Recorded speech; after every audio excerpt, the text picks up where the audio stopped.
afternoon, everyone. PRELEX essentially stands for, is basically presbyopic lens exchange. My colleague and friend Dr. Kamal has talked about a part of it. He talked about presbyopic lens exchange with an accommodative IOL. I'll be talking about PRELEX with multifocal IOL implantation.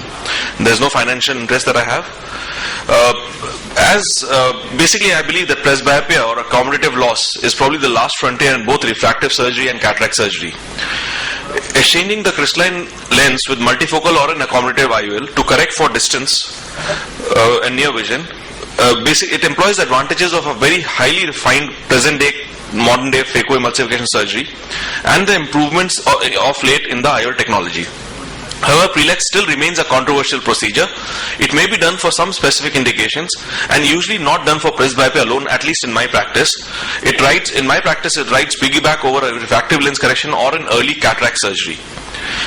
Interest in PRELEX has resurfaced over the past few years with improvements in multifocal IOLs and accommodative IOLs, and this ironically itself is the procedure's biggest limitation because the quality and performance of both multifocal and accommodative IOLs still needs to be improved. The results are still not up to the mark like in all other presbyopic surgical procedures. What all talks we've had today, we're just like on a certain path because presbyopic correction is still a long way to go, but these are early baby steps.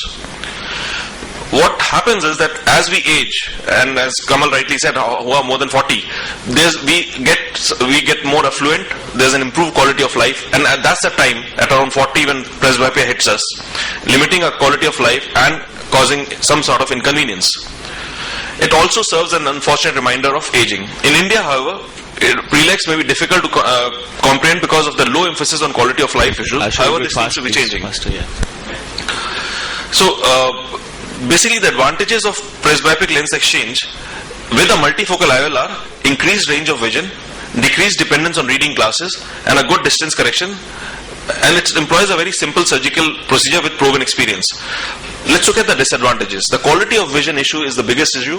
There may be halos, glare, reduced contrast sensitivity, and decreased quality of vision in low light conditions. Of course, the risks associated with any intraocular surgery are there, like infection, inflammations, but they are much less now. The refractive surprises may be there because of IOL power calculation issues. As you know, in the extremes of ranges of axial length, like very high myopes and high hyperopes, the IOL power calculation may be difficult because of either the formula, all the formula have their own intrinsic limitation, or it may be an inappropriate formula which may be used. Basically what it is important to highlight to the patient that the limitations, they should be highly motivated, they should be demanding the surgery, and they should be told about all the possible negative aspects of this surgery. The suggested formula that I would recommend is for hyperopes less than axial length 22 millimeters. We can go for Hoffer Q or a Haigis optimized for all three constant, not as we get it on any biometer, or a Holiday 2 which would be ideal, but then there's a cost factor involved. It has to be purchased. Myopes more than axial length of 26 we can go for SRKT or the other two that we've already discussed. During the preoperative planning, it is important, there are certain prerequisites that the patient's expectations be met, be told about the patient's expectations be brought down to reality, and then this point is on. The biometry should be very accurate, as I already pointed out. There should be good astigmatism control during the surgery. The surgery should be meticulous. It should be a regular centered rexus to cover the IOL edge, and a good cortical cleanup is required to reduce the chances of capsular back phimosis or decentration and tilt, and a well-centered IOL. Essentially, it's a phacoemulsification procedure. Multifocal, the accommodative have been dealt with by Kamal. And in multifocal, the various options Kamal has already talked about, diffractive and refractive. Diffractive are still the preferred lenses these days. A very short surgical video clip before I wind up. Nothing exceptional in the surgery.